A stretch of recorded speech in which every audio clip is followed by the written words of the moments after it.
Ja, upplysa. det här jackan som jag köpte hos er. Tyvärr,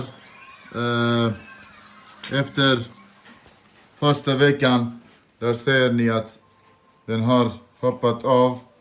Och den är inte bra, så jag vill bara se hur kan jag ta vägen och skicka tillbaka den här jackan till er. Det var inte alls bra.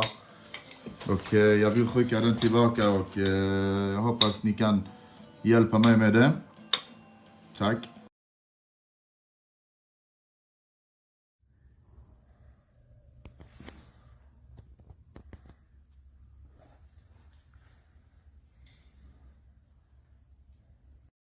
Ich würde mich nicht zur Wahl stellen, wenn ich nicht der festen Überzeugung wäre, dass das geht. Das Potenzial ist vorhanden in diesem Land.